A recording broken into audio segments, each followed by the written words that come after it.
কয়েকদিনের টানা বৃষ্টিতে বেগতিক উত্তরবঙ্গের পরিস্থিতি। দার্জিলিংয়ে ভারী বৃষ্টিতে ধস নেমেছে, তার জেরে প্রাণ গিয়েছে এক বৃদ্ধের।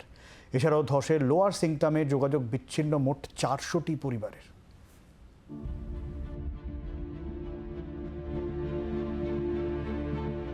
বৃষ্টিতে বিপর্যস্ত উত্তরবঙ্গের পাহাড় থেকে সমতল।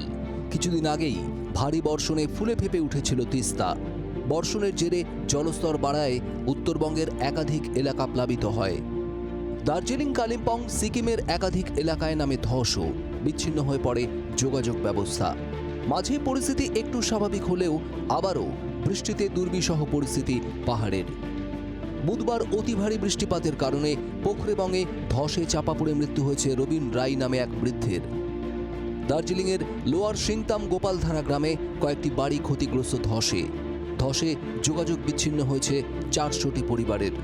এছাড়াও টানা বৃষ্টির কারণে সমতলেও বেড়েছে নদীর জল, যার কারণে মালবাজার মহকুমার ক্রান্তি ব্লকের কৈলাসপুর চা বাগানের কাছে খুলনাই নদীর ওপর নির্মিত সেতুর অবস্থা এখন বিপজ্জনক। আমাদের এটা এস্টিমেট করার ব্যাপার আছে, এখন সাথে সাথে তার জিনিসটা হয় না, তো এখন এস্টিমেটটা করে পাঠাবে। তো এইটুকু জানা আছে আমার যে ব্রিজটা ভেঙেছে এবং ওখানে প্রচুর মানুষের অসুবিধা হচ্ছে। কালকে যদি কোনো দুর্ঘটনা না ঘটে তার জন্য আমি প্রশাসনকে জানিয়ে রাখবো এবং আমাদের পঞ্চায়েত সমিতির সভাপতি ব্যাপারটাকে জানে। আর এটা এস্টিমেট যত তাড়াতাড়ি হয় আমরা ট্রাইবাল মিনিস্টারের কাছে এই জিনিসটাকে পাঠাবো।